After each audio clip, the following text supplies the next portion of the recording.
ನಾಯಕರು ಮಿತ್ರರಾಗಿದ್ದಂಥ ಅರವಿಂದ್ ಬೆಲ್ಲದವರೇ, ರಾಜ್ಯದ ಮಾಜಿ ಮಂತ್ರಿಗಳು, ಸಹೋದರ ಮುರುಗೇಶ್ ನಿರಾಣಿ ಅವರೇ, ವಿಧಾನ ಪರಿಷತ್ತಿನ ಶಾಸಕರಾದ ಹರೀಶ್ ಅವರೇ, ಮಾಧ್ಯಮದ ಸನ್ಮಿತ್ರರೇ,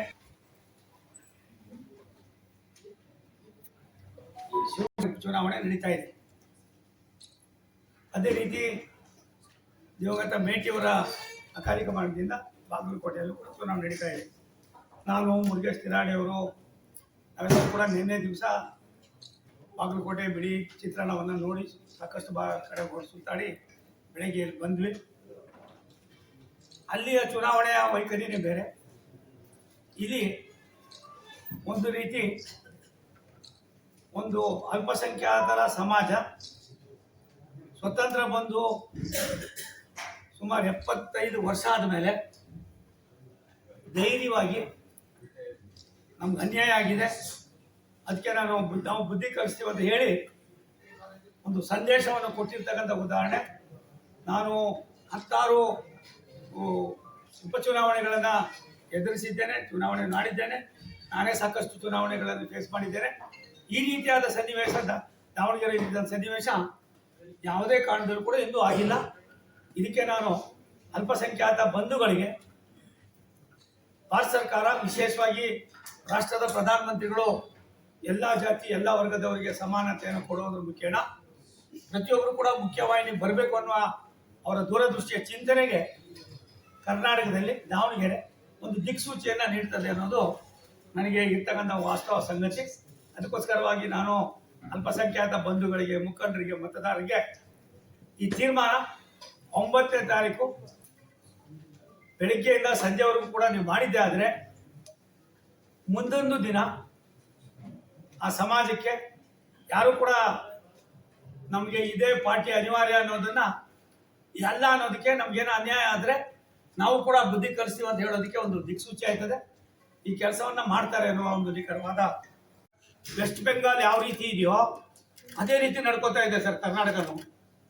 ಸರ್ ಇವ್ರು ಯಾರು ಅಧಿಕಾರಿ ಒಬ್ರು ಕಂಟ್ರೋಲ್ನಲ್ಲಿ ಇಲ್ಲ, ಹಳಿ ತಪ್ಪೋಗಿದೆ ಈ ಸರ್ಕಾರ. ನಾನು ಹೇಳಿದ್ರು, ಸೋಮಣ್ಣ ರೈಲ್ ಬಿಡ್ತಾನೆ ಅಂದ್ರು. ನಾನು ಹೇಳಿದೆ, ಹೌದಪ್ಪ ನಾನು ರೈಲ್ ಬಿಡ್ತೀನಿ, ನನ್ನ ರೈಲ್ ಇದ್ದು ಟ್ರ್ಯಾಕ್ ಪಾಲ್ ಹೋಯ್ತದೆ, ನಿನ್ನ ರೈಲ್ ಎಲ್ಲಿ ಹೋಯ್ತಾ ಇದೆ ತೋರಿಸು ಅಂತಂದೆ. ನನ್ನ ರೈಲ್ ಟ್ರ್ಯಾಕ್ ಇಲ್ದೇವೆ ಓಡಕ್ಕೆ ಆಗೋದಿಲ್ಲ, ಓಡಕ್ಕಾಗತ್ತೆ ಬಡ್ಡಪ್ಪನವ್ರೆ? ಟ್ರ್ಯಾಕ್ ಇದ್ರೆ ಮಾತ್ರ ನನಗೆ ಟ್ರೈನ್ ಹೋಗೋದು. ಅವ್ರು ಸಿದ್ದರಾಮಯ್ಯಂದು ಟ್ರ್ಯಾಕು ಇಲ್ಲ, ಪಾಕು ಇಲ್ಲ, ರೋಡು ಇಲ್ಲ, ಗಲ್ಲಿನೂ ಇಲ್ಲ, ಏನಿಲ್ಲ, ಎಲ್ಲಿಗಾದ್ರಲ್ಲಿ ಹೋಯ್ತದೆ, ಎಲ್ಲ ನಿಂತೋಯ್ತದೆ. ಎಲ್ಲ ಒಂದ್ ಕಡೆ ನಾನೇ ಸಿದ್ದರಾಮಯ್ಯನ, ನನ್ನ ನಡವಳಿಕೆ ಸರಿ ಇದೆಯಾ ಅನ್ನೋ ಗೊಂದಲದಲ್ಲಿ ಅವರಿದ್ದಾರೆ. ಜನ ಎಚ್ಚೆತ್ಕೋಬೇಕಾಗ್ತದೆ.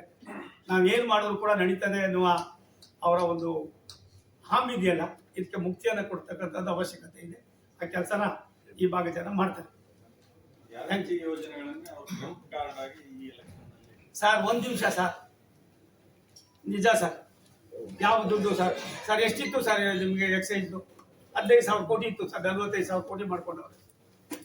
ಎಲೆಕ್ಟ್ರಿಕ್ ಬಿಲ್ಲು ಒಂದು 50,000 ಕೋಟಿ. ಇವ್ರು ವಸೂಲ್ ಮಾಡ್ತಾ ಇರೋದು ಲಕ್ಷಾಂತರ ಕೋಟಿ ಲೂಟಿ ಆಗ್ತಾ ಇದೆ ಸರ್. ಆಮೇಲೆ ಒಬ್ಬ ಮಂತ್ರಿ ಇನ್ನೊಬ್ಬರ ಮಂತ್ರಿ ಜೊತೆಯಲ್ಲಿ, ಒಬ್ಬನೇ ಅಧಿಕಾರಿ ಇನ್ನೊಬ್ಬರ ಅಧಿಕಾರಿಗಳ ಜೊತೆಯಲ್ಲಿ ಏನ್ ಮಾಡ್ಬೇಕು ಎತ್ ಮಾಡಬೇಕು ಅಂತ ಒಂದು ಸಭೆ ಮಾಡ್ತಾರೆ ನೋಡಿ ಸರ್.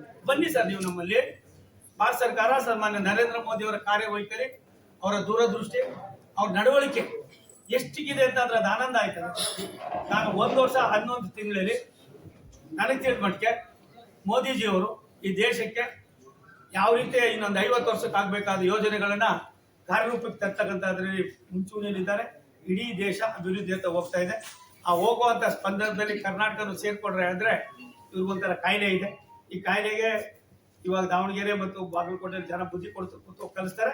ಮುಂದಿನ 2028 ಆಯ್ತದೋ ಇಲ್ಲ ಇನ್ನು 2 ತಿಂಗಳಿಗೋ 3 ತಿಂಗಳಿಗೋ 6 ತಿಂಗಳಿಗೋ ಸಿದ್ದರಾಮಯ್ಯನವ್ರು ಯಾವತ್ತು ಗೇಟ್ ಪಾಸ್ ಆಗ್ತಾರೆ, ಅದಾದ ಒಂದು 2 ತಿಂಗಳಿಗೆ ಎಲೆಕ್ಷನ್ ಬರ್ತದೆ. ಮತ್ತೆ ಕರ್ನಾಟಕಕ್ಕೆ ಹೊಸ ಯುಗ ಪ್ರಾರಂಭ ಆಗ್ತಕ್ಕಂಥ ಸನ್ನಿವೇಶ ಸೃಷ್ಟಿಯಾಗ್ತದೆ. Thank you sir. ಕಾಣಿಸ್ತಕ್ಕಂಥದಕ್ಕೆ ಇಡೀ ರಾಷ್ಟ್ರದಲ್ಲಿ ದಾವಣಗೆರೆ ಚುನಾವಣೆ ಒಂದು ಮುನ್ನೋಟ ಆಗ್ತದೆ. ಆ ಮುನ್ನೋಟದಲ್ಲಿ ಅಲ್ಪಸಂಖ್ಯಾತರು ಯಶಸ್ಸನ್ನು ಕಂಡು ಎಷ್ಟೇ ನೀವು ದೊಡ್ಡವರಾದರೂ ಕೂಡ ನಮಗೆ ನಮ್ಮ ಸಮಾಜಕ್ಕೆ ಅನ್ಯಾಯ ಮಾಡಿದ್ರೆ ನಾವು ನಿಮಗೆ ಸಹಿಸೋದಿಲ್ಲ ಅನ್ನೋದಕ್ಕೆ ಈ ದಾವಣಗೆರೆ ಚುನಾವಣೆ ಒಂದು ದಿಕ್ಸೂಚಿ ಆಗ್ತದೆ. ಈ ಚುನಾವಣೆಯಲ್ಲಿ 100ಕ್ಕೆ 100 ಭಾರತೀಯ ಜನತಾ ಪಕ್ಷದ ಅಭ್ಯರ್ಥಿ ಶ್ರೀನಿವಾಸ್ ಏನ್ ಶ್ರೀನಿವಾಸು ದಾಸ ಕರಿಯಪ್ಪ ಶ್ರೀನಿವಾಸು ನೋಡಿದೆ ನಾ ಹುಡುಗನ ಏನಯ್ಯ ಓದಿದ್ಯಾ ಅಂದ್ರೆ ಇಂಜಿನಿಯರ್ ಸರ್ ಅಂತ. ಒಬ್ಬ ಸಾಮಾನ್ಯನ ಮಗ ಇಂಜಿನಿಯರ್ ಓದಿ ಅವ್ನ ನಡವಳಿಕೆ ನೋಡಿ ಖುಷಿ ಆಯ್ತು. ನನಗೂ ಕೂಡ 50 ವರ್ಷ ರಾಜಕಾರಣ ಮಾಡಿದ್ದೀನಿ. ಇಂಥ ಒಳ್ಳೆಯ ಅಭ್ಯರ್ಥಿನ ನಮ್ಮ ಪಕ್ಷ ನಿಲ್ಲಿಸಿರೋದು ನಮ್ಗೆ ಹೆಮ್ಮೆ ವಿಚಾರ. ಅದಕ್ಕೆ ಈ ಚುನಾವಣೆ 100ಕ್ಕೆ 100 ದಾವಣಗೆರೆಯಲ್ಲಿ ಸುಮಾರು ವರ್ಷದ ಗೆಲ್ಲಿಲ್ಲ ಅಂತ ನಮ್ಮ ಸದಸ್ಯನಿಗೆ ಒಂದು ರೀತಿ ನೋವಿತ್ತು. ಅದನ್ನು ಬಗೆಹರಿಸ್ಕೊಳ್ಳೋಕ್ಕೆ ಒಳ್ಳೆಯ ಮಂತ್ರನೂ ಹಾಕಿದ್ದಾರೆ. ಅದು ಬೇಕಾಗಿರ್ತಕ್ಕಂಥ ಚೂರ್ಣನೂ ಕೊಟ್ಟಿದ್ದಾರೆ, ಒಳ್ಳೆಯ ಸಂದೇಶನೂ ಕೊಡ್ತಾ ಇದ್ದಾರೆ. ನನಗೆ ತಿಳಿದ ಮಟ್ಟಿಗೆ ಈ ಚುನಾವಣೆ ಭಾರತೀಯ ಜನತಾ ಪಕ್ಷದ ಅಭ್ಯರ್ಥಿ 100ಕ್ಕೆ 100 ಗೆಲ್ತಾರೆ.